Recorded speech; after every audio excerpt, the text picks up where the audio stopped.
né? Pôr para gravar. Então, na aula de hoje, que é a nossa última aula da específica, eu quero fazer com vocês uma revisão daqueles assuntos que eu julgo assim primordiais para você saber fazer a prova de domingo.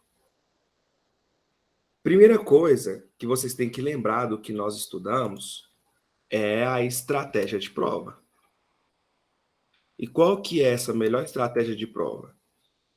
Primeiro, você vai separar 2 horas para prova de matemática e 2 horas para prova de natureza. Estou te ensinando a estratégia que eu uso para fazer a prova e que eu sei que dá certo. Você vai ter 5 horas de prova, né? Você vai ter 5 horas de prova no próximo domingo. É meia hora a menos, por causa da redação. Dessas 5 horas de prova, se você tirar meia hora para o gabarito, sobram 4 horas e meia. Se você dividir para 2, porque é matemática e natureza, você vai encontrar 2 horas e 15 minutos. Aí eu tiro esses 15 minutos, por quê? Porque vai ser um tempo de você ficar viajando na maionese, né? Um tempo de você ir no banheiro, de você comer alguma coisa, ou um tempo que você vai poder aplicar depois. Então sobram 2 horas, tá? Você vai... O que é o ideal você fazer? Primeiro, matemática ou natureza? Olha, no meu caso, eu faria primeiro aquilo que tem maior peso onde eu quero. Né? Se você quer medicina, ciência da natureza tem maior peso, então eu faria ciência da natureza primeiro do que matemática. Mas você não pode passar de 2 horas. Deu 2 horas, eu fiz só 30 questões. Não interessa. Vai para a próxima matéria para você equilibrar. Não adianta você ficar gastando 3 horas na prova de natureza e deixar só 1 hora e meia para a prova de matemática. Não vai dar bom. Entende? Então, você tem que tentar equilibrar ali a ideia, tá? Então, você fez a prova domingo passado, né? Muito provavelmente você viu que tem uma forma de você ver o horário de prova, né? No quadro lá na frente. Então, fique atento para fazer em 2 horas. Gastou 2 horas em natureza? Vai no banheiro, dá uma refrescada, volta e faz a de matemática. Ou se você fez matemática primeiro, enfim, só fazer o contrário, né? Separou 2 horas para a prova de matemática, você vai começar a como de fato fazer as questões. Como você vai fazer de fato a questão? Você vai fazer igual eu fiz com vocês durante toda a específica. Você vai ler o comando da questão primeiro e vai destacar aquele comando da questão. Eu quero saber o lucro máximo. Então, você vai destacar aquele comando lá da questão. E aí, se for necessário, você volta lendo o restante do enunciado. Às vezes, tem questões que só de você ler o comando, você vai olhar no gráfico, você vai ter que interpretar o gráfico. Então, você não perde tempo lendo o comando da questão por completo, o enunciado por completo. Então, se for necessário, você vai voltar lendo o enunciado e vai destacando as informações apresentadas lá na questão, lá no item. Leu o comando da questão, destacou as informações da questão, identifica o nível, que é aquilo que eu falei para vocês. Você vai caracterizar a questão como fácil, média, difícil. Qual que são as fáceis? É aquela que você sabe fazer e não vai demandar muito tempo. Quais são as médias difíceis? É aquela que você sabe fazer e vai demandar tempo. E quais são as questões difíceis? São aquelas questões que você sabe fazer e vai demandar tempo demais, ou você nem sabe fazer. Você leu e nem sabe o que você tem que fazer. Então, para de ficar perdendo tempo lendo o negócio mais de 2 vezes. Circula e vai para a próxima. Por quê? O quarto tópico é entrar aquilo que eu expliquei para vocês. Você vai ter 3 momentos de prova. 3 momentos de prova. No primeiro momento da prova, você vai fazer aquelas questões fáceis e médias fáceis, que são aquelas questões que você sabe fazer mas que não vai demandar muito tempo. No segundo momento, você vai fazer as questões médias ou médias difíceis, que são aquelas questões que você sabe fazer, mas vai demandar um pouco mais de tempo. E no terceiro momento de prova, você vai fazer as difíceis, que são aquelas que vai demandar tempo demais ou que você às vezes nem sabe fazer. Então, sua primeira questão de matemática, seu primeiro item de matemática, vai ser a questão 136. Você vai ler a questão 136 e vai identificar. Ela é fácil? Eu sei fazer ela rápido? Então, se você identificou assim, você vai fazer ela imediatamente. Ah, eu sei fazer, mas vai demorar. Ela é média? Circula e vai para a próxima. Ah, eu sei fazer e vai demorar demais. Ou eu nem sei fazer. Esse assunto que eu não estudei direito, não sei. Circula, vai para a próxima. Porque fazendo assim, você vai ler todas as 45 de matemática e vai ter feito todas as fáceis e médias fáceis. Isso vai dar mais ou menos umas 20, 25 questões que você vai ter feito. Aí depois, quando você voltar fazendo as médias, vai aumentar aí mais umas 5, 10 questões. Então, no final das contas, você vai ter feito umas 35 questões. Vai sobrar umas 10 difíceis. E aí, se você não der conta de fazer essas 10 difíceis, ou se você não tem tempo para quebrar a cabeça com essas difíceis, você vai chutar. Lembre-se, o último caso seu é o chute. Você vai chutar em último caso. E como que você vai chutar? Você vai chutar da seguinte forma. Só para você relembrar, né? Como que você faz o chute. Que eu ensinei vocês lá no comecinho da específica, né? Na primeira aula. Lá no final da sua prova, tem um espaço lá em branco que dá para você escrever. Aí você vai escrever lá, ó, matemática,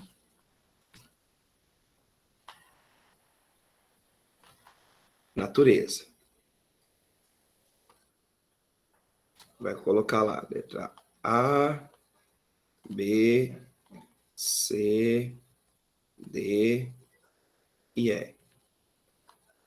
A, B, C, D e E. Aí vamos supor que você fez a questão 136 de matemática. Você marcou que ela é letra A. Então você vai lá e faz um risquinho. Letra A.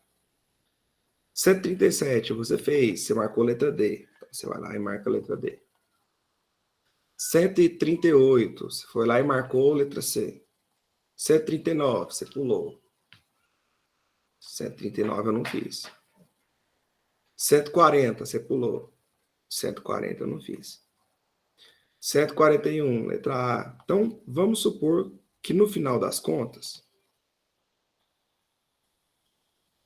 depois de fazer isso que eu estou te falando, você fez isso aqui, ó.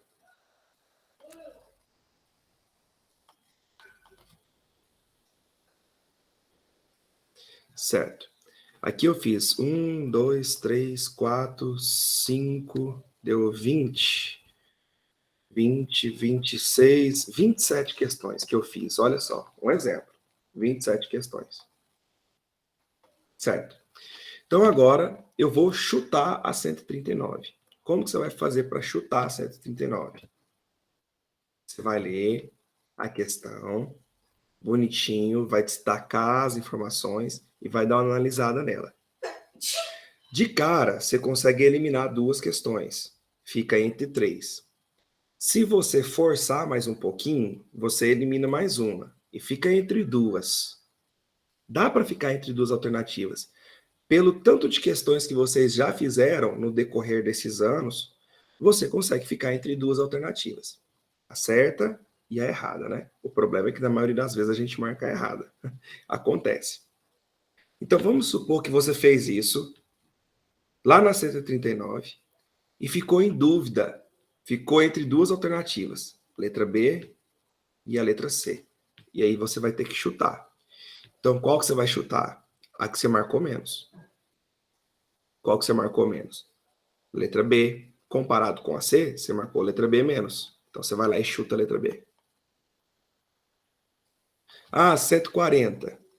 Eu fiquei em dúvida entre a letra E e a letra D. Você marcou menos E. Chuta a letra E. Ah, 150. Eu fiquei em dúvida entre a letra A e a letra B. Observe que a letra A e a letra B, você marcou a mesma quantidade de vezes, né? Então, pula, deixa você chutar ela depois. Mas vamos supor que não tem como pular, você vai ter que resolver ela agora mesmo no chute. Então, aí é a sorte. Você escolhe uma dessas duas para você chutar, de fato. Né? Vai ali na sua intuição, alguma coisa assim. Então, você tem que usar essa estratégia para chutar. Por quê? Eu fiz um estudo de todos os Enems desde 2009. E eu percebi que em todas as provas sempre tem, no mínimo, 6 e no máximo 12 de cada letra. No mínimo 6, no máximo 12. Então tem no mínimo 6, letra A, B, C, D e E. E tem no máximo 12, letra A, B, C, D e E. Então, o seu último recurso é chutar. E aí, você fazendo a prova do jeito que eu tô te falando, vai sobrar o quê? Vai sobrar as questões difíceis para você chutar. E por causa da teoria de resposta ao item, não tem problema você errar uma difícil. É melhor você errar 5 questões difíceis do que errar 5 questões fáceis. Então, essa é a estratégia de prova. Tá? É a melhor estratégia de prova. Professor, eu ainda tenho dificuldade em dizer se a questão é fácil, média ou difícil. Então, tá aqui. Geralmente, tá? Não posso te dar 100% de certeza, mas nos estudos que eu fiz, geralmente, quais são as questões fáceis? São as questões de interpretação de gráfico, questões de sistema numérico, questões de operações básicas, né? MMC, MMC, MDC, razão, mas as operações básicas são soma, subtração, multiplicação, divisão, potência, raiz. E as questões médias fáceis, geralmente são as questões de razão e proporção. Lembre-se que o que mais cai na prova é razão e proporção, porque o leque de razão e proporção é muito grande. A gente tem transformação de unidade de medida, que é razão e proporção, escala, densidade, velocidade, regra de 3 simples, regra de 3 composta, repartir em partes diretamente proporcionais, repartir em partes inversamente proporcionais, é um leque muito grande. Tá? Então, a ideia é que você saiba que isso é o que você mais vai deparar na prova.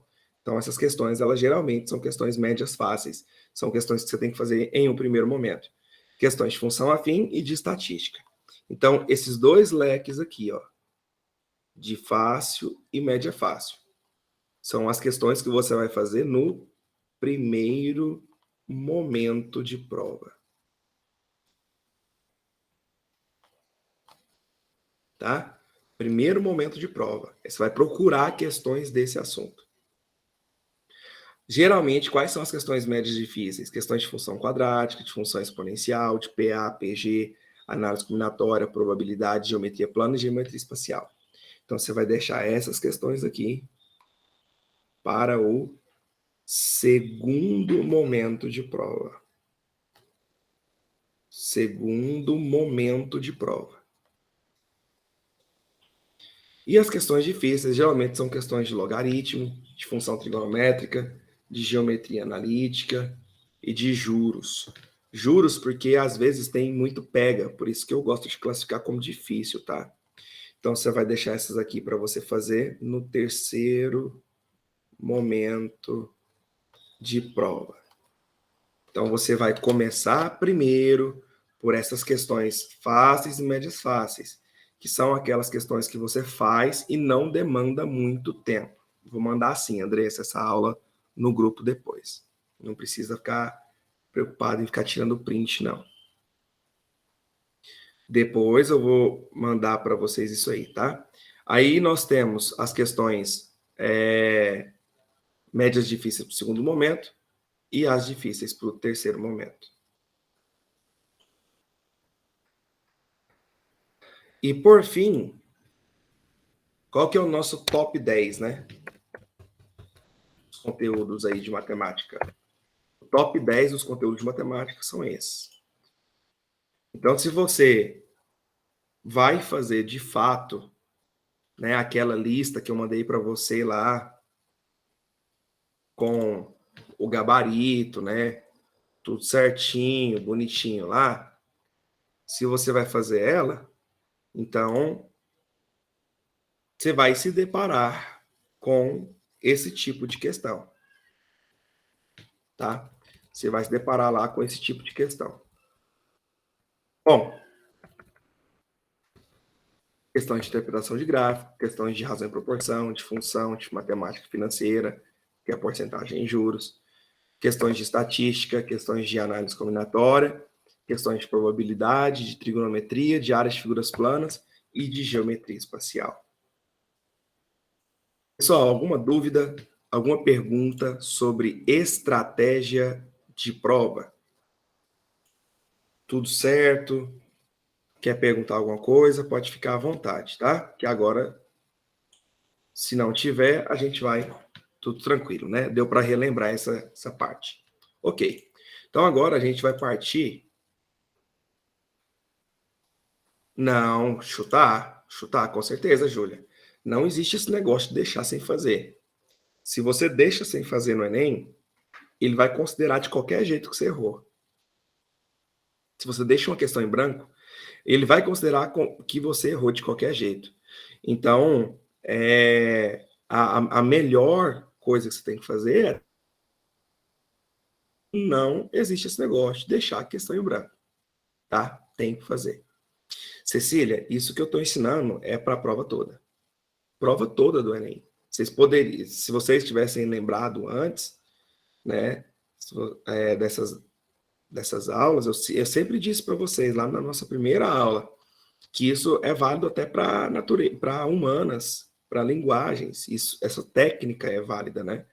Você tem que ler primeiro o comando da questão, voltar lendo o enunciado do texto, né? E aí, se for o caso, você vai identificar se ela é fácil, média, difícil. Se é fácil, você faz. Se é difícil, está viajando na maionese, ou média, circula, vai para a próxima. Isso vale para toda a prova. Então, no caso de domingo que vem, vale sim para a prova de natureza também. Você fez assim no primeiro dia. Ótimo, Cecília. Perfeito, perfeito. Espero que tenha dado tudo certo. Vamos aguardar a nota, né? Porque esse negócio de, eu acertei 20 de acordo com o gabarito. Isso é irrisório, não é verdade? Eu mostrei isso para vocês lá na parte de teoria de resposta ao item. Então, o quantitativo das questões é irrisório. Claro que quanto mais você acertar, maior vai ser a sua nota, né? Mas não fique preso a isso, não. Se às vezes você corrigiu por esses gabaritos preliminares aí, e aí você, nossa, eu esperava acertar 30, e acertei só 22, e acertei só 23, então não fique preocupado com isso, porque o que vai valer mesmo é a aplicação da teoria de resposta ao item. Então, de qualquer jeito, a gente tem que esperar sair as notas, não é nem o gabarito oficial. Esperar sair as notas, tá?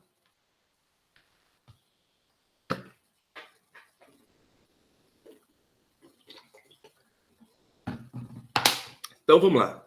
Vamos relembrar? Transformações de unidades de medida.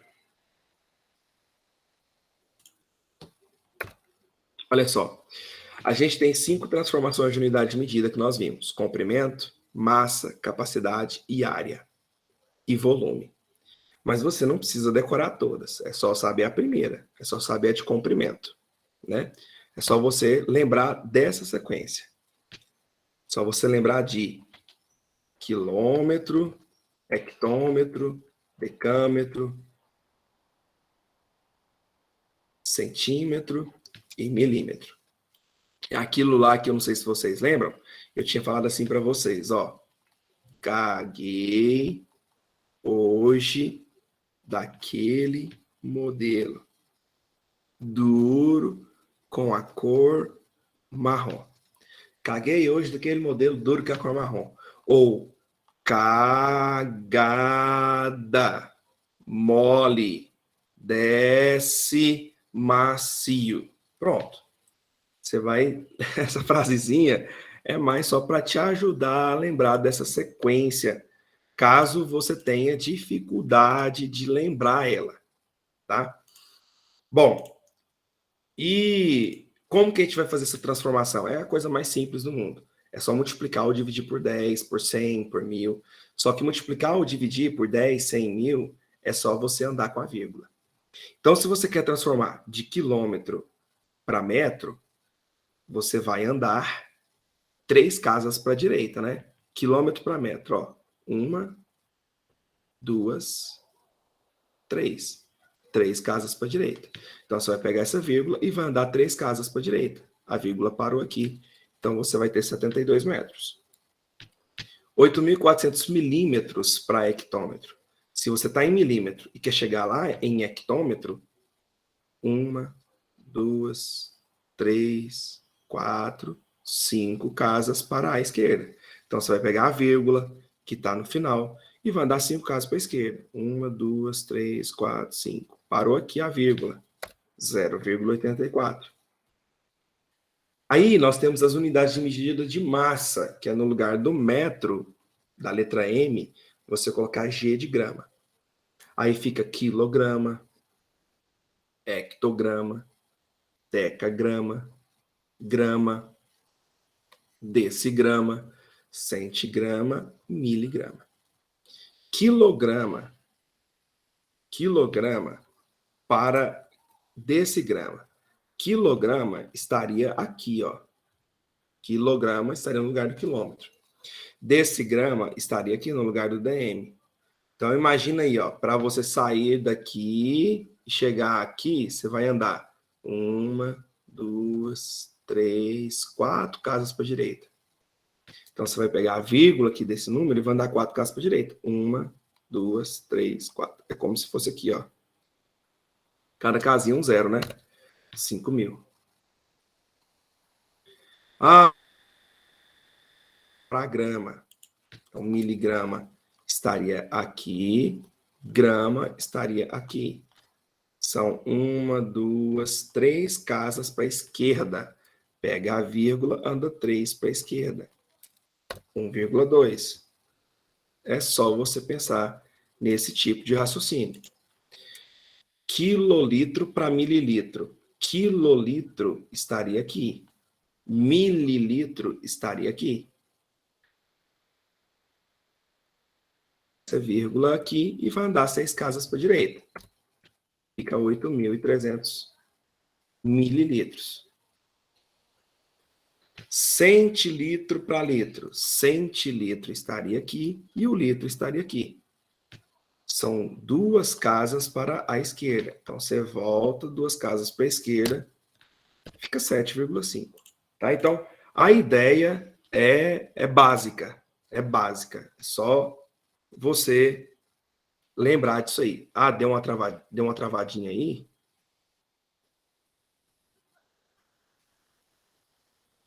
Tá. Tá dando uma travadinha aí. Você tá assistindo o quê, meu bem? Aí, no... É. Você tá assistindo a aula gravada?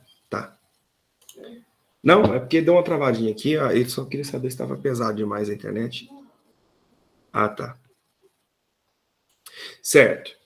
E aí, se for transformação de unidade de medida de área, praticamente o mesmo raciocínio. Você está em quilômetro quadrado e quer chegar em metro quadrado. Então, você vai andar 1, 2, 3 casas para a direita. Só que você tem que lembrar que ao quadrado é a unidade de medida de área. Então, é como se você estivesse andando para 2 dimensões. Então, é por isso que você vai ter que andar o dobro de casas. O dobro de 3 é 6. Então, se você pega essa vírgula e anda 6 casas, 1, 2, 3, fica 72, e você vai acrescentar mais 3 zeros. 72.000 metros quadrados. Ah, eu quero transformar de centímetro quadrado para metro quadrado. Centímetro quadrado para metro quadrado, 1, 2 casas para a esquerda. Como está ao quadrado, você vai andar o dobro. O dobro de 2 é 4.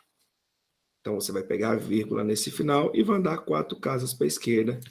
E você encontra 0,12. Isso é transformação de unidade de medida de área. Você vai lembrar de quê? De andar o dobro da quantidade de casas. Comprimento, massa e capacidade, você anda a mesma coisa. De área, por estar ao quadrado, você vai andar o dobro. E de volume? Se área é ao quadrado, você anda o dobro, volume não é ao cubo, então você vai andar o quê? Você vai andar o triplo de casa. Andar o triplo de casa. Eu queria mudar a corzinha desse trem aqui. Aqui, ó, a cor da tinta. Vou colocar esse verdinho aqui mesmo. Então, se eu quero de quilômetro cúbico para metro cúbico, 1, 2, 3 casas para a direita. Como está o cubo, você vai andar o triplo. O triplo de 3 é 9. Então, você vai andar 1, 2, 3, 4. Fica 85, né? Mas era 9, você andou 4, falta 5 zeros. 1, 2, 3, 4, 5 zeros. Olha lá. Então, é a mesma coisa que 8.500.000 metros cúbicos. Ah, eu quero transformar de centímetro cúbico agora para metro cúbico. Centímetro cúbico para metro cúbico são 2 casas para a esquerda. Como está o cubo, você vai andar o triplo. Triplo de 2, 6. Então, se você pega esse 400 e anda 6 casas para a esquerda, no mesmo sentido, você vai chegar nisso aí, ó, 0,004. Então, você vai lembrar de quê? De andar o triplo da quantidade de casas. Não pode esquecer também da relação entre capacidade e volume. Relação entre capacidade e volume é importante. São coisas distintas. Essa garrafinha aqui, por exemplo, ela tem um volume, ou seja, ela ocupa uma região no espaço. O volume dela é 1 decímetro cúbico. E a capacidade dela é o que cabe dentro desse espaço. O que cabe dentro desse espaço? 1 litro. Então, a gente diz que 1 decímetro cúbico, que é volume, relaciona com 1 litro, que é capacidade. Então, as 3 mais ocorrentes para vocês é essa aí, ó. 1 metro cúbico equivale a 1.000 litros. 1 decímetro cúbico equivale a 1 litro. E 1 centímetro cúbico equivale a 1 mililitro. Equivale a 1 ml. Tá? Então, é importante você ficar atento a isso. Vamos lá, então, para algumas questões modelo aí desse assunto. Leia primeiro o quê? O comando da questão. Qual a medida que mais se aproxima do diâmetro da roda do milênio em metro? Então, quero saber o diâmetro em metro. É isso que eu quero saber. Então, você vai voltar lendo o texto, destacando as informações. A London Eye é uma enorme roda gigante na capital inglesa. Por ser um dos monumentos construídos para celebrar a entrada do terceiro milênio, ela também é conhecida como Roda do Milênio. Um turista brasileiro, em visita à Inglaterra, perguntou a um londrino o diâmetro da Roda do Milênio e ele respondeu que ela tem 443 pés.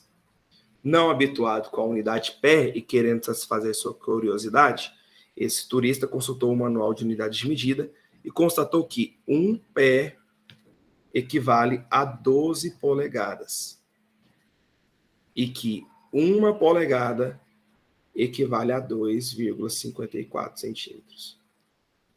Então, olha só, eu quero saber o diâmetro em metro. Olha só para o que está destacado. 443 pés, cada pé 12 polegadas. Então, obviamente, eu tenho que multiplicar isso por 12. Está 5.316 polegadas, só que cada polegada é 2,54 centímetros. Então, você tem que multiplicar isso por 2,54. Como ele falou aproximadamente, eu quis usar a malandragem e multipliquei por 2,5, que dá 13.290 centímetros. Mas eu quero em metros, transformando isso para metros, é só andar 2 casas, né, para a esquerda, ó. 132,9 metros. Então, qual que é o valor que mais se aproxima? Letra D, 135. Então, a ideia é o que eu estou te dizendo. Você vai ler o comando da questão, né? Vai destacar certinho os dados, porque aí, se você se perder, vamos relembrar outra questãozinha aí de transformação de unidade de medida. Lê primeiro o quê? Comando. Qual o tipo de garrafa escolhida? Então, o que eu quero saber? Garrafa escolhida. Alguns exames médicos requerem uma ingestão de água maior do que a habitual. Por recomendação médica, antes do horário do exame, um paciente deveria ingerir 1 copo de água de 150 ml a cada meia hora durante 10 horas. Vai tomar 1 copo de 150 ml a cada meia hora durante 10 horas. A paciente foi ao supermercado comprar água e verificou que havia garrafas dos seguintes tipos, né? Garrafa de 0,15 litros, 0,30 litro, 0,75 litro, 1,5 litro, 3 litros. A paciente decidiu comprar 2 garrafas do mesmo tipo. 2 garrafas do mesmo tipo, procurando atender a recomendação médica e ainda de modo a consumir todo o líquido das 2 garrafas. Então, eu quero saber qual é a garrafa escolhida. Ela vai tomar 1 copo de água que tem 150 ml a cada meia hora durante 10 horas. Então, assim, isso é uma questão de proporção, né? Isso é uma questão de proporção. Normal, viu, Vinícius? A maioria dos alunos erram essa questão porque erraram essa questão no dia da prova porque não se atentou para isso, para 2 garrafas. Então, a gente pode pensar o seguinte: se a gente pegar 10 horas e dividir por meia hora, que é 0,5, né, dá 20 copos. É como se você montasse assim a regrinha de 3, ó. 1 copo a cada meia hora. Em 10 horas. Quantos copos? Então, para não ficar montando regrinha de 3, é só ir direto ao ponto. 10 dividido por 0,5. São copo. É 150 ml. Então, 20 copos de 150 ml dá 3.000 litros. Você pega os 3.000 mililitros, desculpa, pega os 3.000 mililitros e passa para litro, dá 3. Olha o distrator, hein? Garrafa 5, né? Letra E, né? É o distrator. Mas está errado, porque são 2 garrafas. Então, você tem que pegar os 3 litros e dividir por 2 garrafas, que dá 1,5 litro, que é a garrafa de número 4. Então, vou bater na tecla de novo. A importância de você ler o comando da questão, destacar o comando da questão, é não deixar essas coisinhas, Vinícius, passar desapercebido. É não você deixar passar desapercebido que são 2 garrafas, que você vai ter que pegar a resposta no final, no caso, e dividir por 2. Então, essa é a importância de se destacar as informações. Outra questãozinha sobre transformação de unidade de medida. Para que os objetivos da família sejam atingidos, a capacidade mínima em litros do reservatório a ser construído deve ser, então quero saber a capacidade em litros do reservatório. Quero saber a capacidade em litros do reservatório. Para economizar em suas contas mensais de água, uma família de 10 pessoas deseja construir um reservatório para armazenar a água captada das chuvas, que tenha capacidade suficiente para abastecer a família por 20 dias. Então, quero abastecer a família por 20 dias.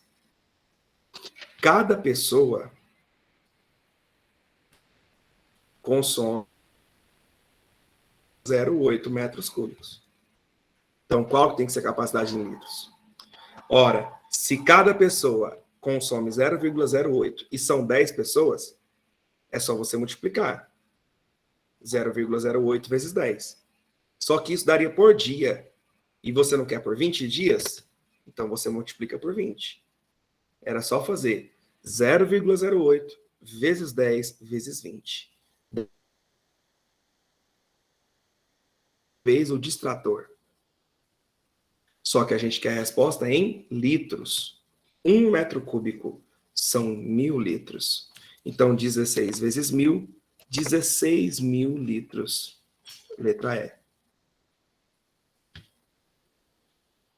Leia o texto direito, leia o comando, destaca o comando. Eu vou falar isso toda hora até o final da aula, para você não esquecer desse detalhe. E onde que nós podemos também usar transformações de unidade de medida?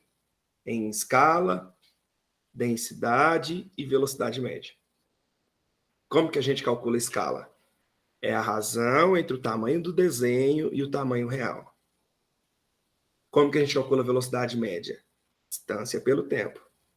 Como que a gente calcula a densidade? Massa sobre volume. Bom, sem delongas, então, aí essa primeira questãozinha aí. Qual foi a escala utilizada? Quero saber a escala. Uma equipe de ambientalistas apresentou um mapa de uma reserva ambiental em que faltava a especificação da escala utilizada para sua confecção. O problema foi resolvido, pois um dos integrantes da equipe lembrava-se de que a distância real é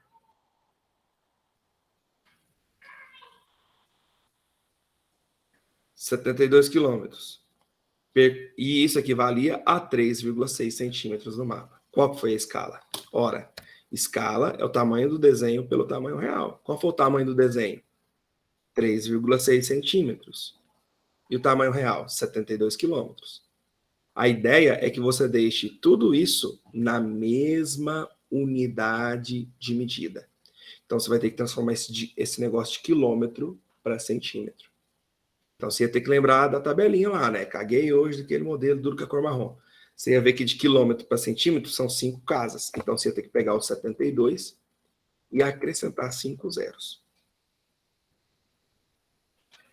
Então, ficaria 3,6 centímetros dividido por 7 milhões e 200 mil.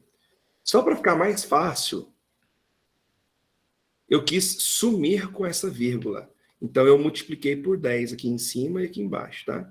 Estou te mostrando um artifício que você poderia usar na hora da prova. Que é a mesma coisa que 36, 3,6 vezes 10 dá 36. E 7 milhões e 200 mil vezes 10 dá 72 milhões, né? Então, foi o que nós fizemos. Aí, você vai simplificar por 36. Em cima e embaixo. 36 dividido por 36 dá 1. E 72 dividido por 36 dá 2. Por isso que 72 milhões dividido por 36 dá 2 milhões. Então, nossa resposta seria a letra E, a escala. 1 por 2 milhões.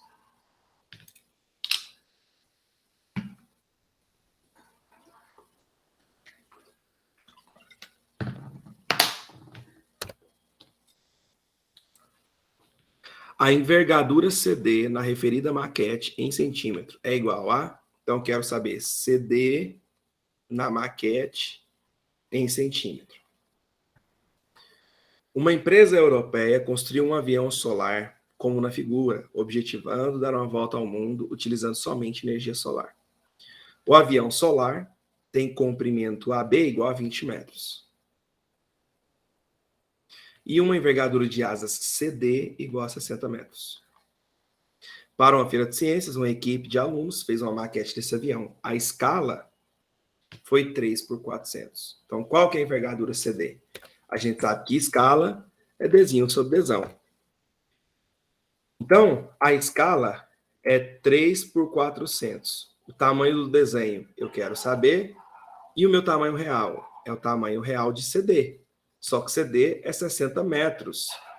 Eu tenho que passar para centímetros.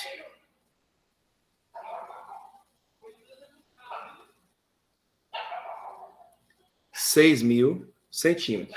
Então, coloquei 6.000 aqui no lugar. Resolvendo essa regrinha de 3 aí, né? Ou seja, essa multiplicação cruzada, a gente vai encontrar 45. É a mesma... Aqui, pessoal, eu só simplifiquei, tá? Simplifiquei o zerinho aqui, ó.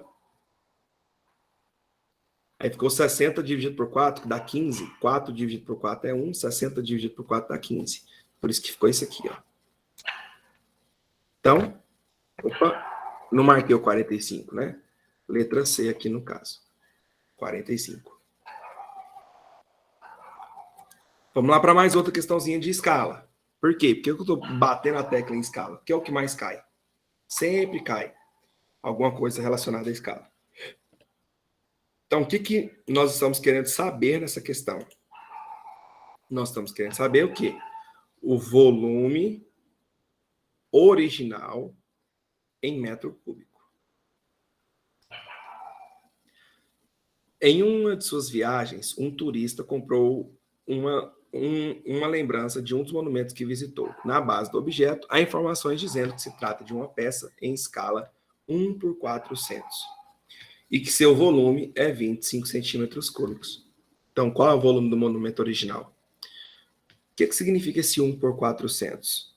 1 centímetro no desenho equivalem a 400 centímetros na realidade. Então, 25 centímetros cúbicos vai valer quanto?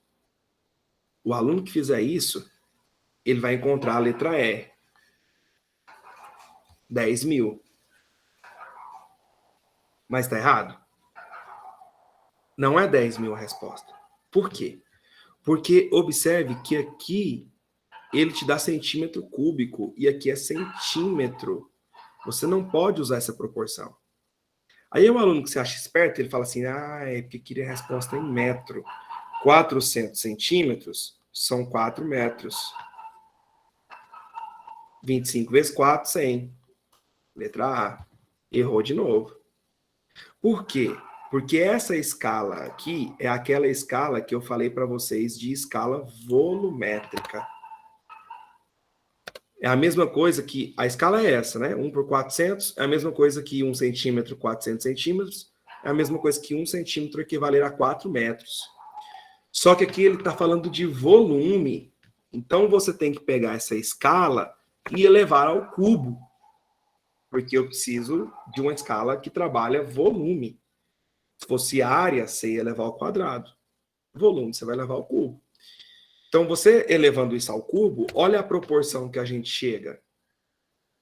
A proporção dessa escala é que 1 centímetro cúbico no desenho equivalem a 64 metros cúbicos no original.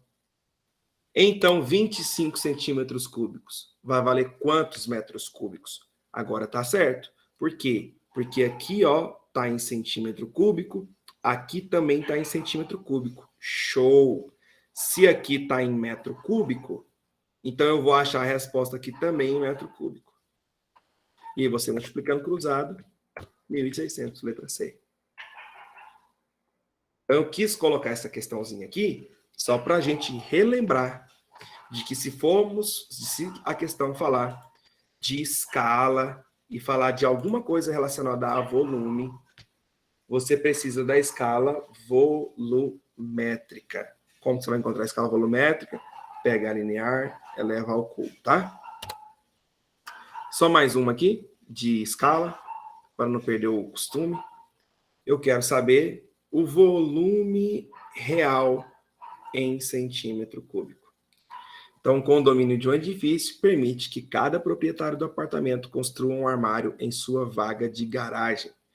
O projeto da garagem, na escala de 1 por 100, foi disponibilizado aos interessados, já que as especificações das dimensões do armário, que deveria ter o formato de um paralelepípedo retângulo, formato de um paralelepípedo, com dimensões no projeto, iguais a 3 centímetros, 1 centímetro e 2 centímetros. Ah, então quer dizer que esse 3 centímetros, na realidade, é 300. Por quê? Porque a escala é 1 para 100. Esse 100 centímetros, esse 1 centímetro na realidade aqui, ó, são 100 centímetros. E esse 2 centímetros na realidade são 200 centímetros. Então, como que a gente calcula o volume de um paralelepípedo? É só multiplicar as 3 dimensões. 300 vezes 100 vezes 200. E a gente chega em 6 milhões. Então, o volume seria 6 milhões de centímetros cúbicos. Escala. Dentro de razão e proporção. Dentro do assunto que mais cai na prova. Professor, se o valor não fosse 1, eu teria que multiplicar por 1000 também? Multiplicar por 1000 se o valor não fosse 1? Em qual questão, Júlia? Nessa aqui ou na anterior? Quando é volume.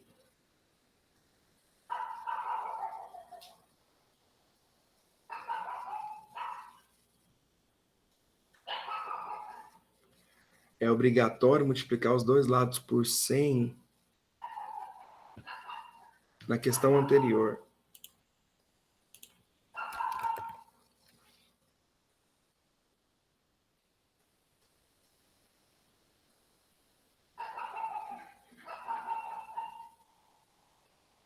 Acho que eu não estou entendendo. Não tô entendendo, Júlia. Multiplicar por 100? Porque eu não multipliquei por 100. Aqui. Acho que foi porque você levou ao cubo. Multiplicar por... Elevar ao cubo não é multiplicar por 1000. Não tem nada a ver uma coisa com a outra. Por que a gente elevou ao cubo? Porque é uma escala volumétrica. Quando você tem 1 por 400, é 1 centímetro igual a 400 centímetros. Que é a mesma coisa que 1 centímetro igual a 4 metros. Então, não bate, a conta não fecha. A proporção não fica correta se você fizer uma regra de 3 assim, ó. 1 centímetro cúbico. 1 centímetro cúbico não, é 1 centímetro. 1 centímetro, 4 metros. 25 centímetros cúbicos, quantos metros cúbicos? Não bate, porque aqui está o cubo. Então, você precisa elevar ao cubo. Mas tudo que você faz de um lado, você tem que fazer do outro. Isso aqui é uma razão. Isso aqui é uma razão, isso aqui é um número. 1 por 4. É 1 centímetro por 4 metros. Então, você tem que elevar tudo ao cubo. Elevar ao cubo é diferente de multiplicar por 1000. Aqui não tem nada a ver com multiplicar por 1000. Então, quando você eleva 1 centímetro ao cubo, fica 1 centímetro cúbico. Quando você eleva 4 ao cubo, 4 vezes 4, 16. 16 vezes 4, 64. Então, a proporção é 1 centímetro cúbico no desenho equivalem a 4 centímetros cúbicos 64 metros cúbicos na realidade. Então, 25 centímetros cúbicos seriam quantos metros cúbicos na realidade? Ficou claro agora, Júlia?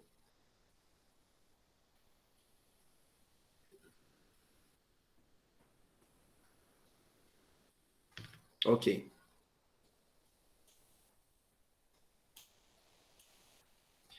Mais alguma pergunta, pessoal? Se tiver, pode fazer.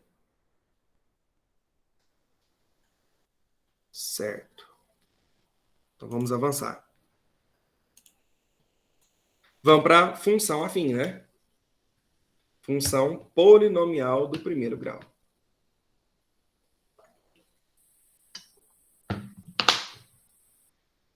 O que é, né? uma função polinomial do primeiro grau? É toda função que tem essa cara aqui, ó. Y igual a ax mais b. Lembrando que o a e o b são números reais e o a não pode ser zero. Esse a ele tem que ser diferente de zero. Então a função é ax mais b, a e b é número real e o a não pode ser zero. Por que o a não pode ser zero? Porque se o a for igual a zero, a função ela deixa de ser do primeiro grau e vira uma função constante. Então, isso aqui é uma função constante. O que é uma função constante? Quando a é igual a zero. Se o a é zero, essa parcelinha aqui ela zera, sobra só o b. Então, esse númerozinho aqui seria o b. Tá? Então, por isso que o a não pode ser zero. Se a for zero, ela vira uma função constante. Se o a é positivo, você tem uma reta crescente. Se o a é negativo, você tem uma reta decrescente. Uma reta que decresce. E aí nós temos dois pontos muito especiais na reta. Esse ponto aqui, ó, está em cima do eixo y. Se ele está em cima do eixo y, x é zero. X é igual a zero. Então, pega a função y igual a ax mais b. Joga zero no lugar do x. A vezes zero mais b. Isso aqui zera. Sobra o valor do b. Por isso que sempre onde a reta tocar o eixo y é o valor do b. Sempre onde a reta tocar o eixo y é o valor do b. Agora, quando ela toca o eixo x, quem vale zero é o y. Então, imagina você pegando a função ax mais b e no lugar do y você colocando zero. Zero igual a ax mais b.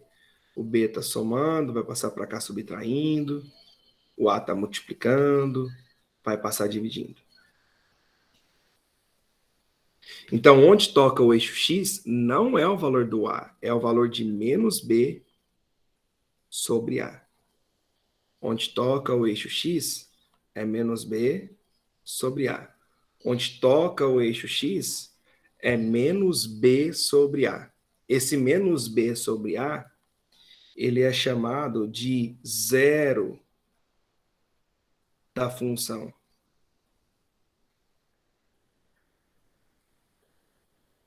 Chamado de raiz da função.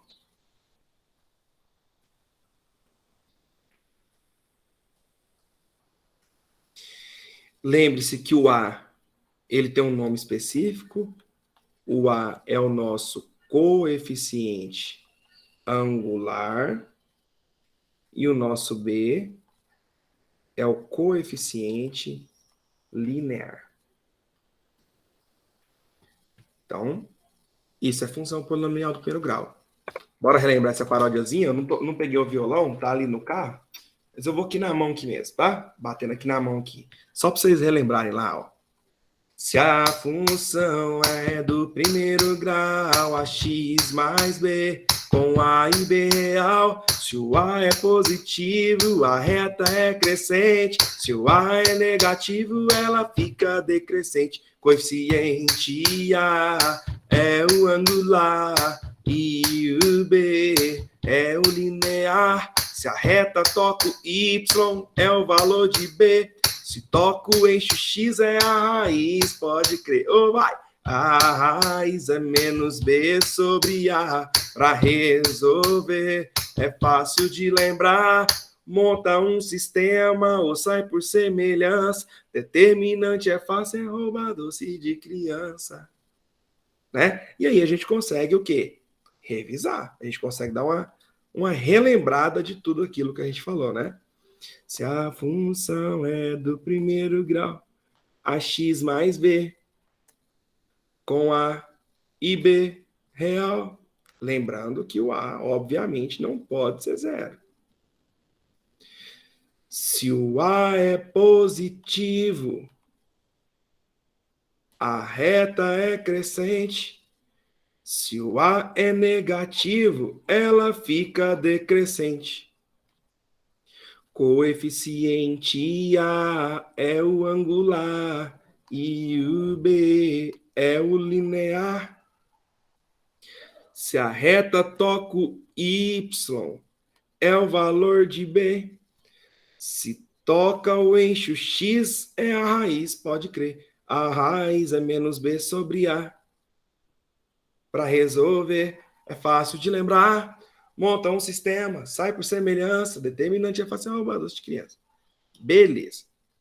Vamos lá, então, para uma questão modelo sobre esse assunto. Todas as questões que vocês vão ver aqui hoje comigo, que eu estou usando como exemplo, são questões do Enem. O número de peças que devem ser produzidas para se obter um faturamento de 10 mil é? Então, quero saber o número de peças para eu faturar 10 mil. A quantidade X de peça, opa, X é peça, em milhar produzidas, e o faturamento Y, epa, Y é faturamento, em milhar de real de uma empresa, estão representados nos gráficos, ambos em função do número T de horas trabalhadas por seus funcionários. Tá aí os gráficos, né? Observe que esse gráfico aqui da esquerda é X em função do tempo. E o da direita é Y em função do tempo. Está vendo que está tocando o eixo Y no zero? Então, meu B é zero. Ó. A função, o B é zero. Eu coloquei T aqui porque aqui é T, né? Só por isso, tá? Então, a função é um número vezes T. Bom, para 1 virar 20, eu multiplico por 20. Para 3 virar 60, eu multiplico por 20. É por isso que essa minha função da esquerda é x igual a 20 vezes o t. 20 vezes 1, 20. 20 vezes 3, 60. Não tem o b, porque o b é zero, né? E a minha função da direita? 1 vira 4 e 2 vira 8. Ah, eu estou multiplicando por 4. Então, essa outra função é y igual a 4 vezes o t. 4 vezes 1, 4. 4 vezes 2, 8. Ora, se x é 20 vezes t e o y é 4 vezes t, isso significa que o x é 5 vezes o y. Por quê? Porque 5 vezes 4, 20. Se eu pego isso e multiplico por 5, dá 20. Então, por isso que o x é 5 vezes o y. Só que y é faturamento e eu quero que o faturamento seja 10 mil. Então, no lugar do y, a gente coloca 10 mil. 50 mil.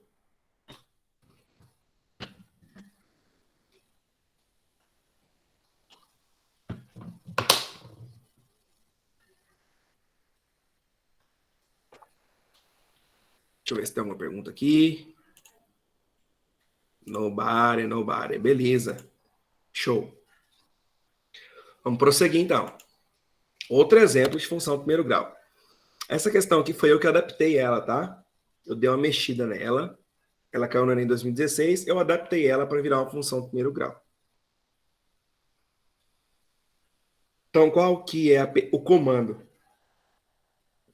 Se essas estimativas tivessem sido confirmadas, a média de produção diária de petróleo no Brasil em milhão de barris em 2028 teria sido igual a...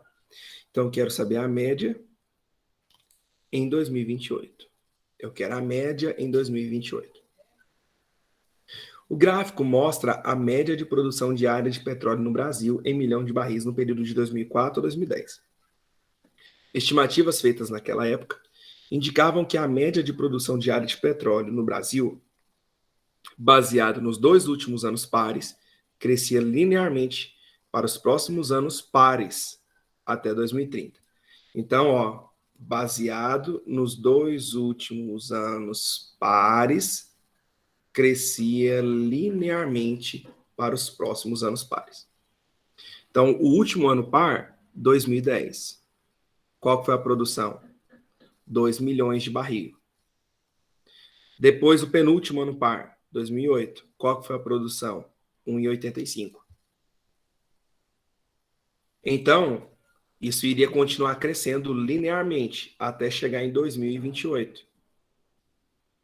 Qual que seria a produção em 2028? Consegue enxergar que isso é uma função do primeiro grau? Olha só para você ver, ó. Então, em 2008, eu coloquei 8 para ficar mais fácil. Então, em 2008, 1,85. Em 2010, que é o 10 aí, ó, no X, 2 milhões. Então, em 2028, quanto que vai ser? Para resolver, é fácil de lembrar. Monta um sistema, ou sai por semelhança. Determinante é fácil, é roubar doce de criança. Você pode usar qualquer um dos 3. Você pode fazer um sistema, você pode fazer semelhança de triângulos, que é a regra de 3 entre as variações, ou você pode fazer determinante. Qual que é o mais fácil? É a regra de 3 entre as variações. Olha o que esse gráfico está dizendo para a gente. Em 2 anos, aumentou 0,15. De 2008 para 2010, 2 anos. De 1,85 para 2, aumentou 0,15. Então, em 2 anos, aumentou 0,15. É como se você fizesse isso aqui, ó. Em 2 anos, aumentou 0,15. Eu quero analisar em 20 anos, que é de 2008 para 2028. Em 20 anos, quanto que vai aumentar?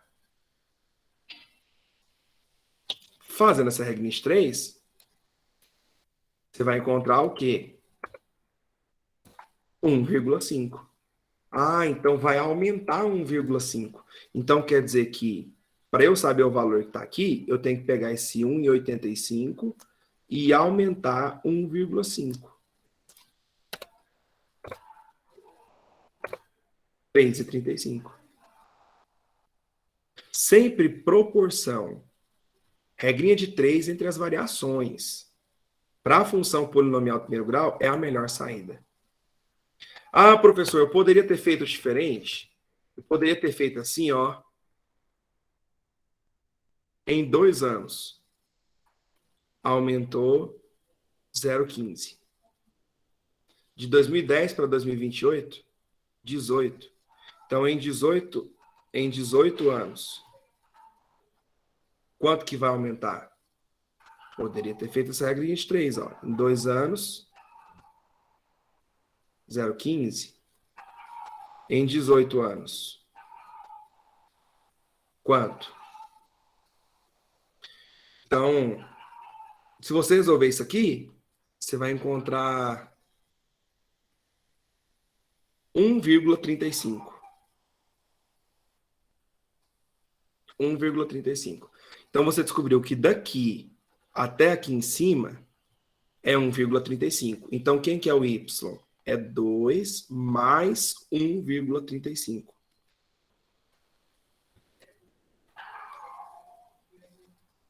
3,35.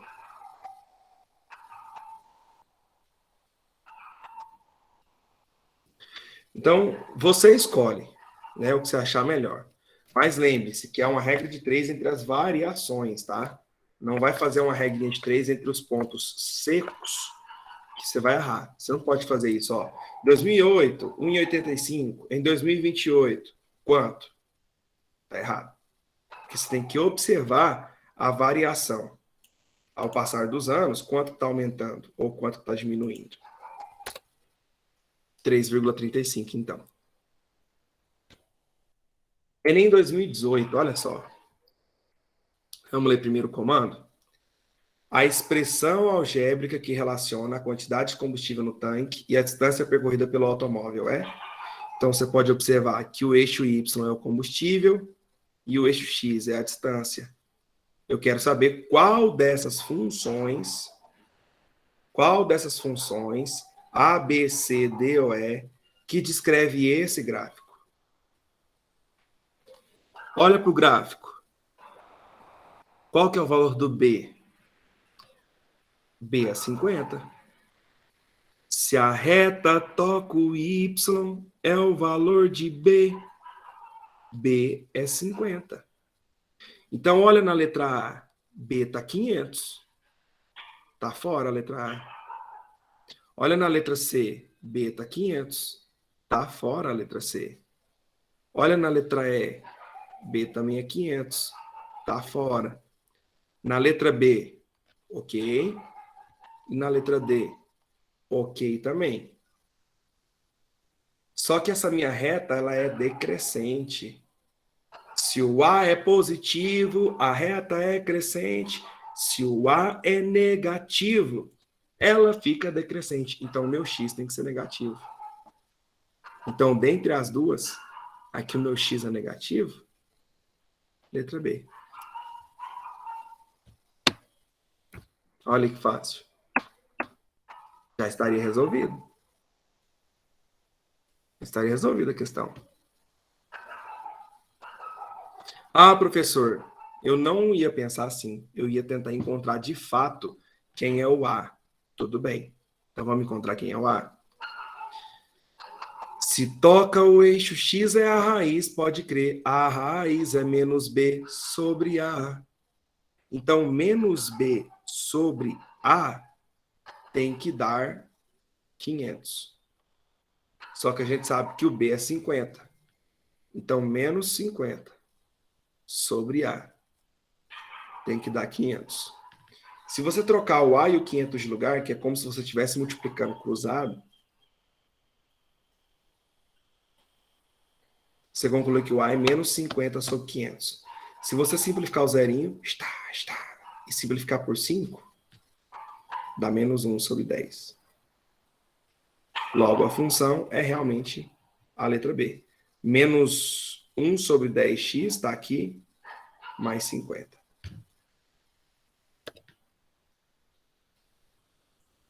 Estou bebendo muita água, gente. Estou com a minha garganta muito ruim. Muito seca. Muito dolorida.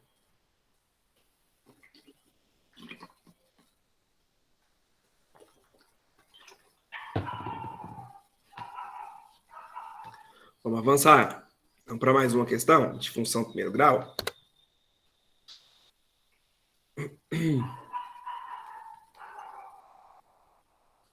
A representação algébrica do lucro em função do tempo é?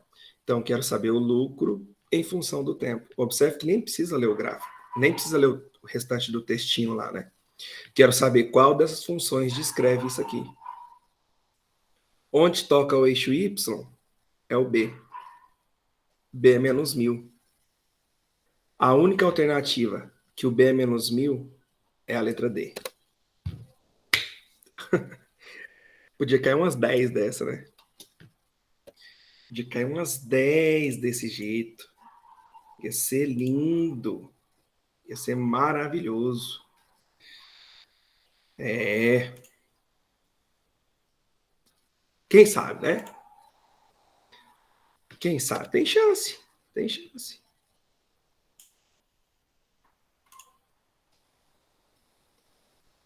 É, Maria Eduarda. Essa aí é daquelas que a gente acha que tem pega.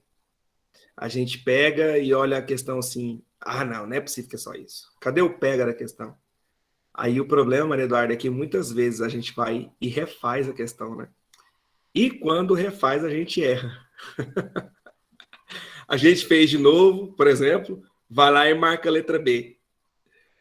Vai lá e marca a letra B. Aí você pensa assim lá na hora da prova. E ó, sabia que eu tinha caído no pega, ó. Se eu não tivesse feito de novo, eu ia cair no pega. Aí quando tu vai olhar o gabarito depois, o negócio estava certo, né? Então, Maria Eduarda, foi até bom você comentar isso e eu brincar sobre isso. E eu já vou falar. Marcou? Refaz não. Você marcou a alternativa? Vai para a próxima. Não perde tempo refazendo. Não perde tempo ficar viajando na maionese. Marque e vai para a próxima e seja o que Deus quiser, entendeu? Vai nisso aí. Vamos lá. Função quadrática.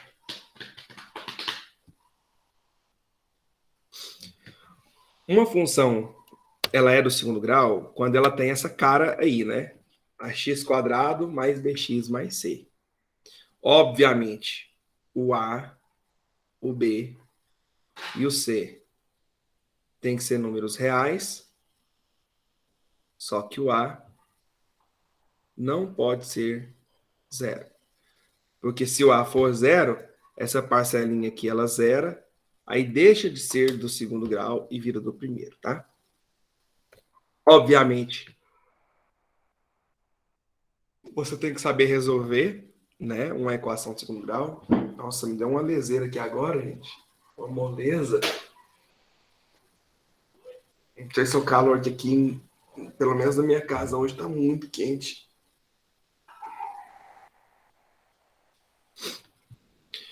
Você precisa saber resolver uma equação de segundo grau. Como você vai resolver uma equação de segundo grau? Fazendo Bhaskara. Menos b, mais ou menos, raiz de delta sobre 2a. Lembrando que o delta é b ao quadrado menos 4ac.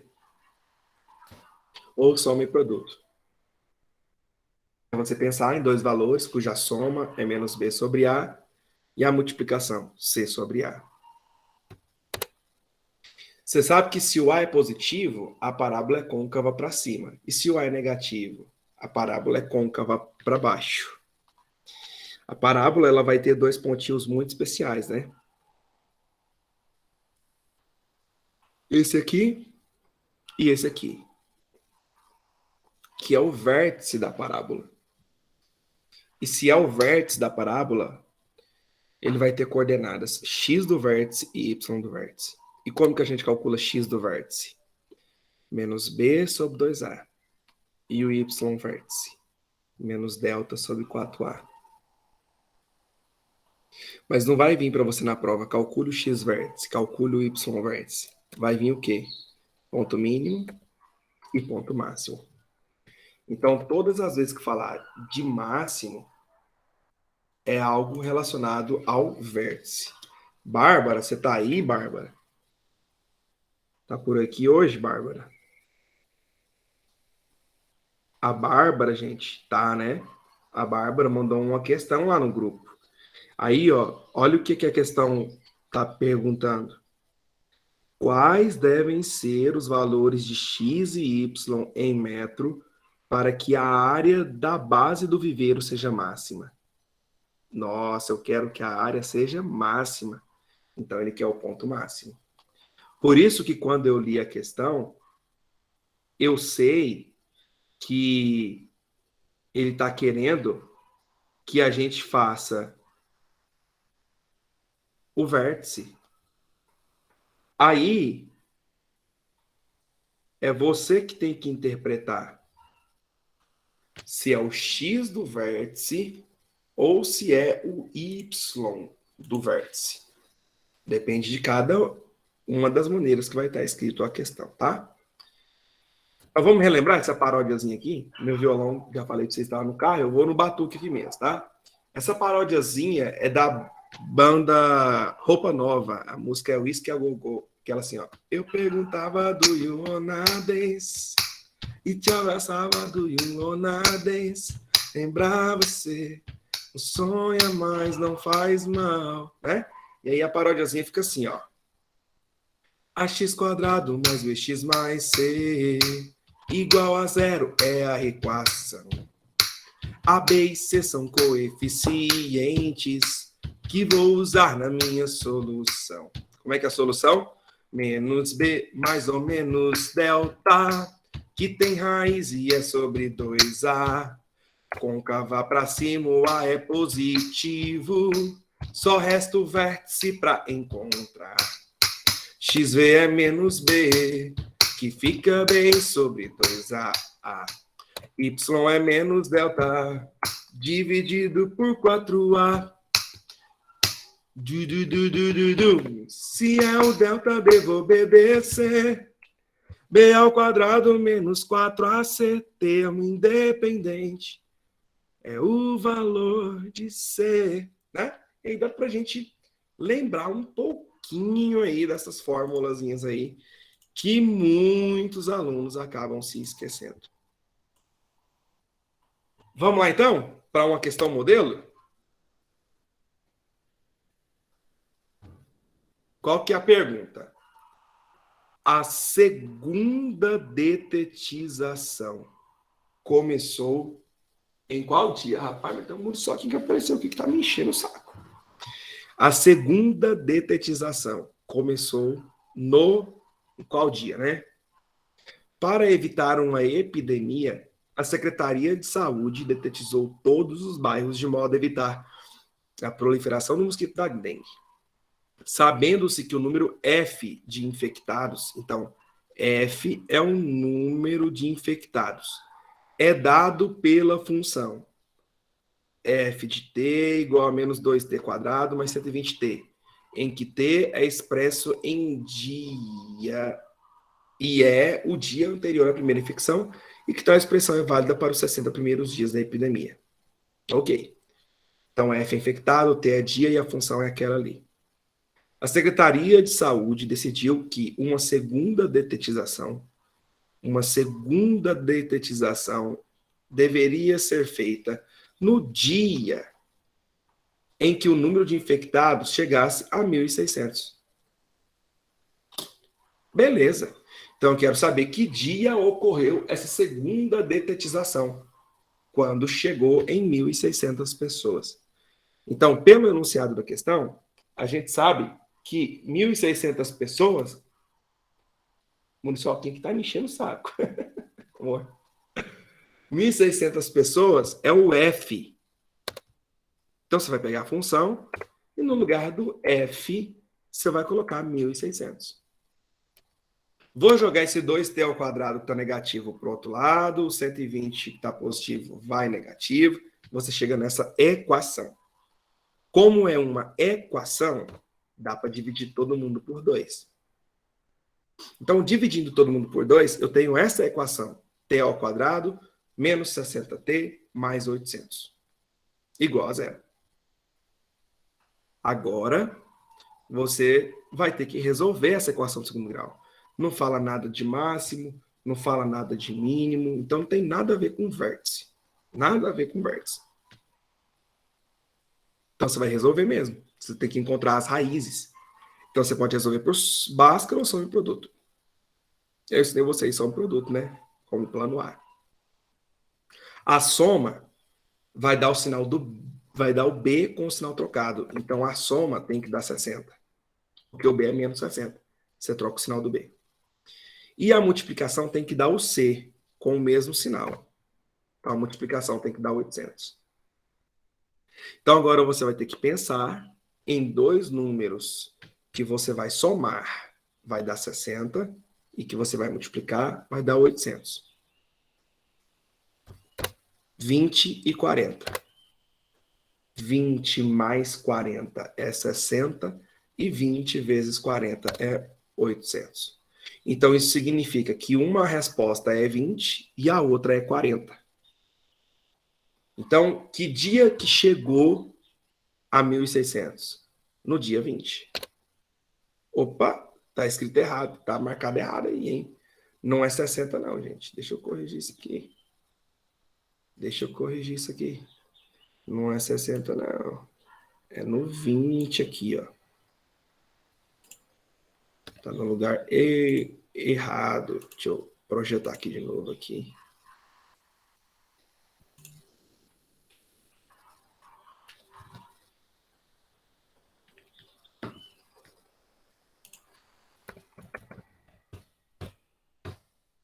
Lá, ó. no dia 20. Tá? Então,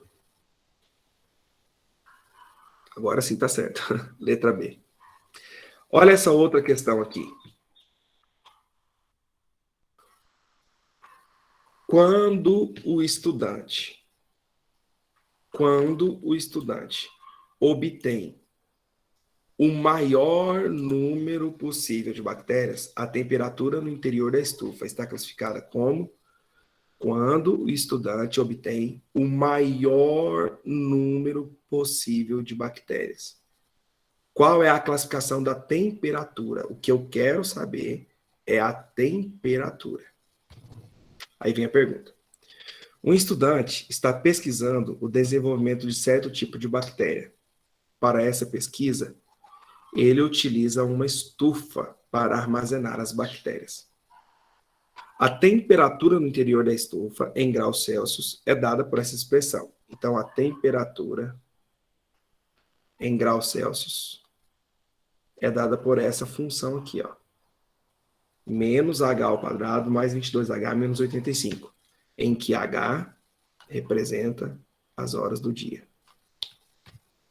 Sabe-se que o número de bactérias é o maior possível quando a estufa atinge sua temperatura máxima. Então, o número de bactérias é o maior possível quando a temperatura é máxima. Então, daqui já dá para matar a questão. Eu quero saber a temperatura máxima. Então, quando você olha para essa função, a temperatura é o T. E observe que o T está no lugar do Y. Por isso que nessa questão, a gente vai calcular o Y do vértice. Y do vértice. Temperatura máxima. Se ele tivesse perguntado em que hora a temperatura é máxima, aí ele queria o H. E o H, por estar ao quadrado, faz papel do X. Então, o H é que seria o X do vértice. Então, nessa questão, a gente quer o Y do vértice. E como que a gente calcula o Y do vértice? É menos delta sobre 4A. Então, a gente já calculei aqui o delta. B ao quadrado menos 4AC. Delta deu 144. Então, o Y vértice é menos delta, menos 144, dividido por 4 vezes o A, que é menos 1. E isso dá 36. E 36 graus está aqui, ó. E está classificada como alta.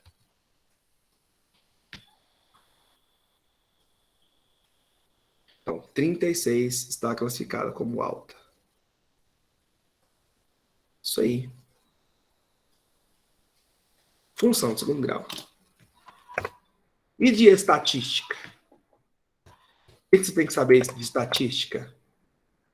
Média, moda, mediana, variância e desvio padrão. Média, moda, mediana, variância e desvio padrão.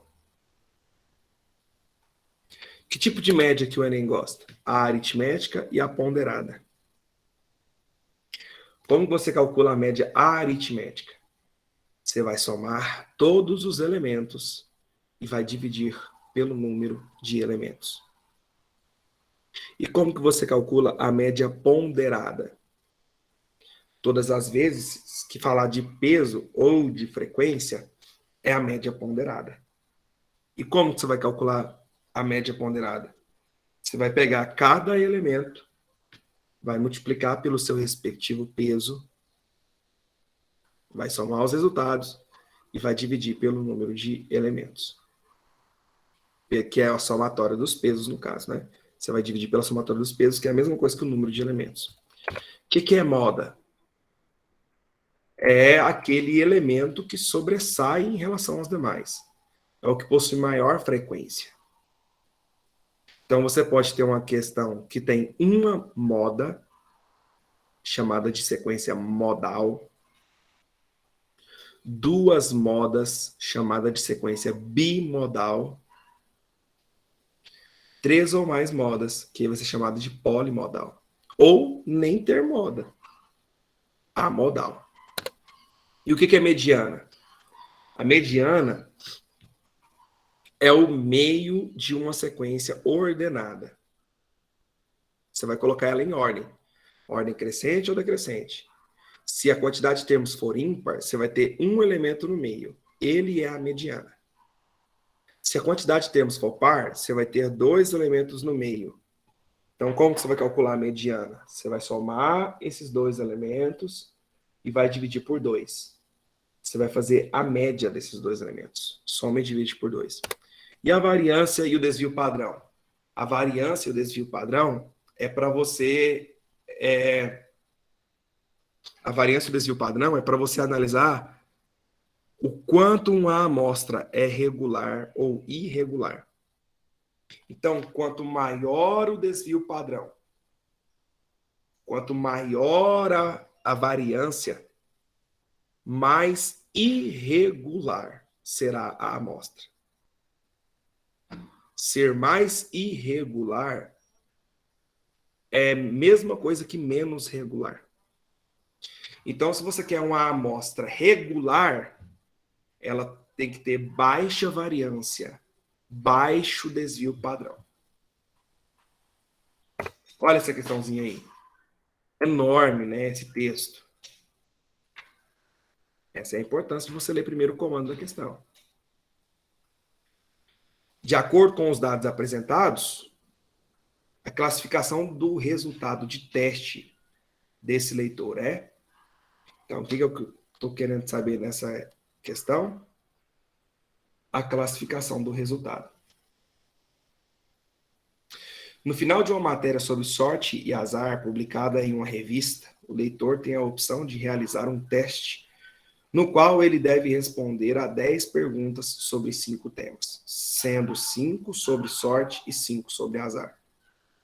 Para cada pergunta, o leitor marca apenas uma alternativa dentre as 6 opções de respostas, sendo que a alternativa escolhida está associada a uma nota entre os valores 1, 3, 5, 7, 8 e 9.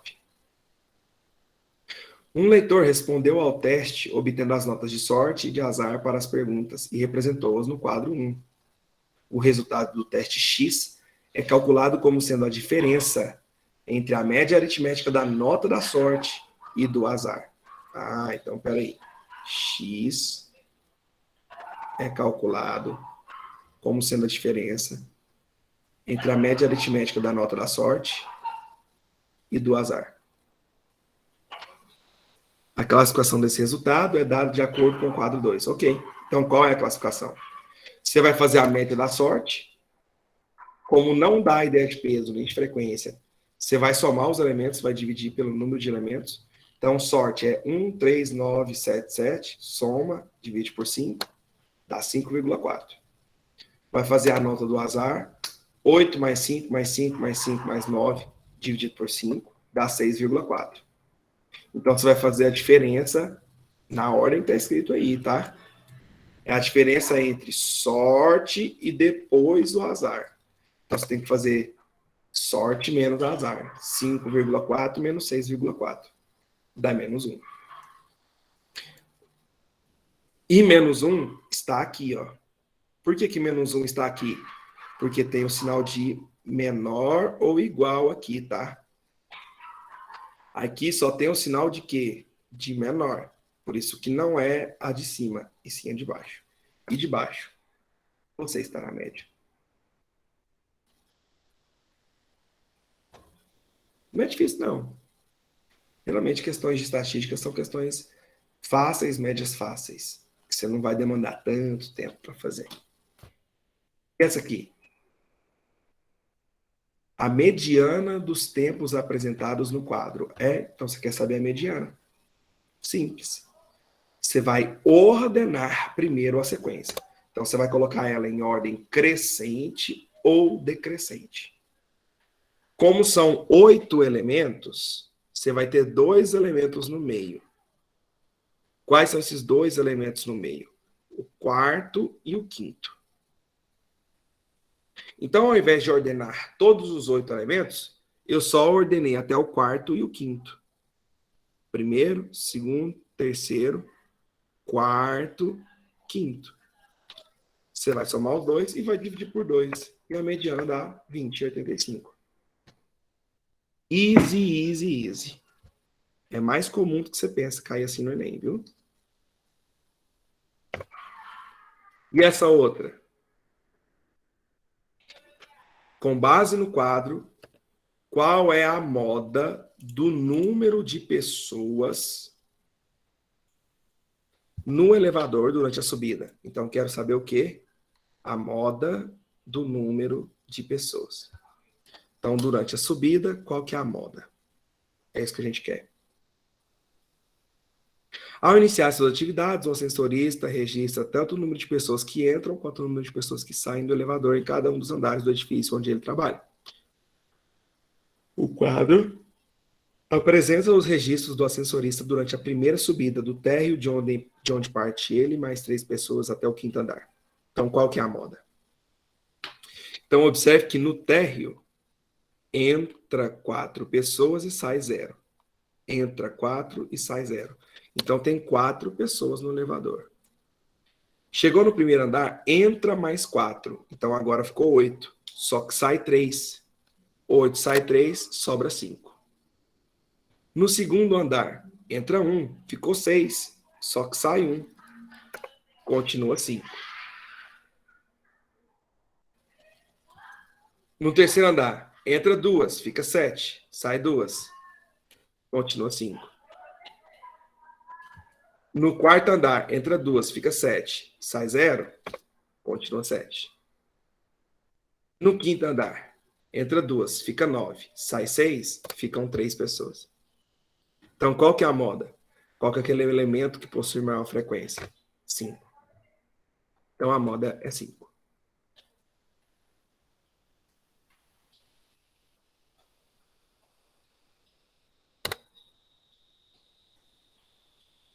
A primeira luta foi entre os atletas. Então, a primeira luta foi entre quais atletas? O procedimento de perda rápida de peso é comum entre os atletas dos esportes de combate. Para participar de um torneio, 4 atletas da categoria até 66 quilos, peso-pena, foram submetidos a dietas balanceadas e atividades físicas. Realizaram 3 pesagens antes do início do torneio. Pelo regulamento do torneio, a primeira luta deverá ocorrer entre o atleta mais regular e o menos regular. A primeira luta deverá ocorrer entre o atleta mais regular e o menos regular. Então, quem é o mais regular? É o que tem menor variância. É o que tem menor desvio padrão. E o menor desvio padrão é esse aqui, ó, 4,08. Ó, desvio padrão. O menor desvio padrão é 4,08. Então, esse é o mais regular. E quem é o menos regular? É quem tem maior desvio padrão. Então, esse é o menos regular. Menos regular é a mesma coisa que mais irregular. Então, a luta vai acontecer entre os atletas 2 e 3. Fácil, fácil, fácil. É isso aí. Não sai disso. E esse mapinha mental aqui, hein? De análise combinatória. Deixa eu ir só até a probabilidade. Eu vou só até a probabilidade aqui. E esse mapinha aí de análise combinatória?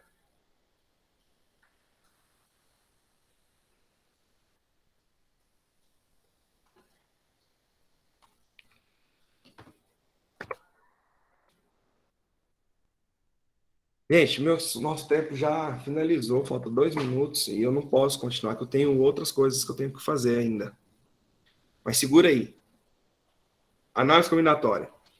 Você vai se perguntar, o número de escolhas é o mesmo que de objetos? Se a resposta for sim, então você tem uma permutação. Simples, que é quando não tem elementos repetidos, com repetição, que é quando tem elementos repetidos, e circular, que é quando você gira os elementos e a resposta não muda. Se o número de escolhas não for o mesmo que o de objetos, aí você vai olhar para a ordem. A ordem é importante? Sim. A ordem é importante? Aham. Você lembrar de arranjo. A ordem é importante? Não. Rima com combinação. Ok? E probabilidade? Você vai lembrar que é o que eu quero sobre o que eu tenho. A probabilidade complementar é o que falta para dar 100%. Por exemplo, se eu falo para você que a probabilidade de chover hoje é 15%, a de não chover é a probabilidade complementar. Então, é o que falta para 100. É os 85. E a probabilidade da interseção? Eu só quero que você lembre que E multiplica. Probabilidade de acontecer isso e aquilo. Você vai multiplicar. A probabilidade da união. Você vai lembrar que ou soma. Então, você vai somar. Probabilidade é o que eu quero sobre o que eu tenho. E multiplica ou soma. Geometria plana. É importante você lembrar de áreas. Eu vou mandar tudo isso aqui para vocês lá no grupo, tá? Área do retângulo, né? Base vezes altura. Área do quadrado, que é lado vezes lado, lado ao quadrado. Diagonal do quadrado, lado raiz de 2. Área do paralelogramo, base vezes altura. Trapézio, base maior mais base menor vezes altura dividido por 2. Losango, diagonal maior vezes diagonal menor dividido por 2. Vou pular aqui, porque faz o tempo, vou mandar para vocês. Circunferência, vocês têm que lembrar desses 3 elementos aqui, ó. Raio, corda e diâmetro. Como você calcula o comprimento? 2πr. E a área? πr ao quadrado. Triângulo equilátero. A altura, lado raiz 3 sobre 2. A área, lado ao quadrado, raiz 3 sobre 4. Lembre-se que você tem o apótema, né? Que é essa medidinha de verde aí, ó. O que é esse apótema? É 1/3 da altura. Então, por isso que é 1/3 de L raiz 3 sobre 2. E aí fica L raiz 3 sobre 6 a fórmula, né? E a outra medida é o raio. Essa parte de vermelho aqui, ó. Daqui até aqui, ó. Esse tamanho aqui, ó. É o raio. O que seria esse raio? É os 2/3 da altura. Por que raio? Raio em que o triângulo está inscrito na circunferência, né? Por isso que a gente chama de raio. Tá? Deixa eu pular aqui, por causa do nosso tempo. Volume do prisma. Área da base vezes a altura.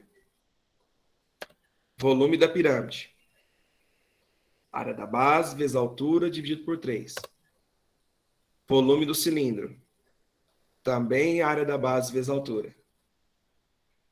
Volume do cone. Área da base vezes a altura dividido por 3 também. Volume da esfera, 4πr ao cubo. Então aí por isso tem esse funkzinho aí, ó. O volume do cilindro é o mesmo do prisma, área da base vezes a altura.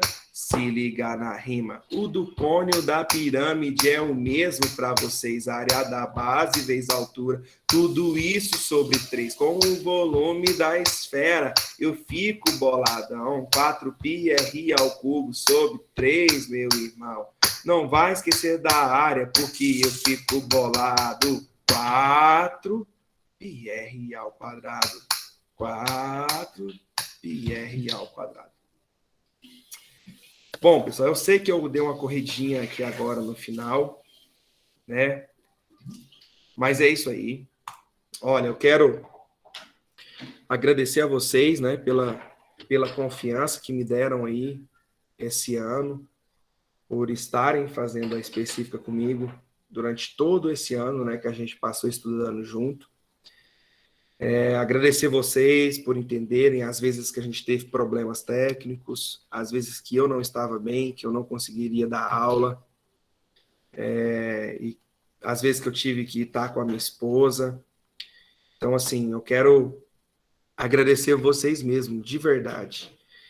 E o meu desejo para vocês é toda sorte de bênçãos. Que vocês tenham tranquilidade, né? Que vocês possam lembrar de tudo que a gente estudou. Eu tenho certeza que vocês estão preparados, porque são mais de 10 anos que vocês estudam. São mais de 10 anos que vocês, né, lá desde o ensino fundamental 1, fundamental 2, ensino médio e agora o tempo de cursinho, né? Então eu tenho certeza que vocês têm bagagem para isso. Vocês têm bagagem para fazer essa prova. Então o meu desejo é toda sorte de bênção para vocês. E antes da gente finalizar, eu queria orar por vocês. Eu quero orar por vocês. Se tiver no nosso meio alguém que não acredita, pense que eu estou desejando energias positivas para você, vibração positiva para você fazer essa prova. Então, para a gente finalizar, eu quero orar por todos vocês. Amém? Pai, eu quero te agradecer por este dia. Eu quero te agradecer por estes alunos que o Senhor me deu na específica, por este ano que nós pudemos, Pai, estar aqui estudando juntos. E eu quero interceder, Pai, pela vida deles. Com o espírito de intercessor, eu quero interceder pela vida deles. Para te pedir que o Senhor faça com que eles lembrem de tudo que eles já estudaram durante esses anos, durante a vida deles, de todo o conhecimento que eles adquiriram, de toda a bagagem que eles carregam. Ajude eles a lembrar, Pai. Faça desse Enem, Senhor, o último Enem deles. Faça desses vestibulares o último vestibulares deles. Que eles possam ser aprovados, para que eles possam seguir a vida em frente e fazer aquilo que eles realmente desejam, aquilo para o que eles foram chamados. Então, quero desejar, Pai, toda sorte de bênçãos e declarar toda sorte de bênçãos sobre a vida de todos os nossos alunos, de todos os meus alunos, Pai. Que eles possam lembrar de cada detalhe, que o Senhor venha dar paz para eles, que o Senhor venha dar tranquilidade para eles, que o Senhor venha tirar com a sua mão toda a ansiedade, todo o nervosismo, que o Senhor venha tirar da vida deles e que o Senhor venha colocar paz, venha colocar tranquilidade para fazer essa prova, que o Senhor venha colocar calma para eles fazerem essa prova e que eles possam sair bem o tanto quanto dedicaram durante todos esses anos, Pai. Essa é a minha oração e intercessão por cada um deles, em nome de Jesus. Amém! Gente, olha, muito obrigado mesmo, de verdade. Estou lendo aqui as mensagens de vocês agradecendo, falando que vai sentir saudades. Eu também vou sentir saudade de você, Cláudia. Né? Eu que agradeço vocês por confiarem em mim, de verdade. Né? E estou aqui para o que vocês precisarem, de verdade. Né? Eu também, Cecília, estou muito feliz de ter você como minha aluna, né? Você que é minha aluna desde o ensino médio todo, primeiro ano, segundo ano, terceiro ano, e agora minha aluna também aqui na específica. Eu me sinto muito honrado pela confiança de poder ser seu professor, né? Pedro, a Andressa, a Eve, o Marco, né? Todos vocês, a Thaís, a Milena, né? De verdade, gente, muito obrigado por tudo. Gabi, Deus abençoe vocês. Gente, fique com Deus, tchau. Qualquer coisa eu tô por aqui, tá? Pode me chamar no privado. Não é porque vai acabar a específica, não, que você precisa sumir de mim, não. Pode me chamar depois. Um abraço, fica com Deus. Tchau.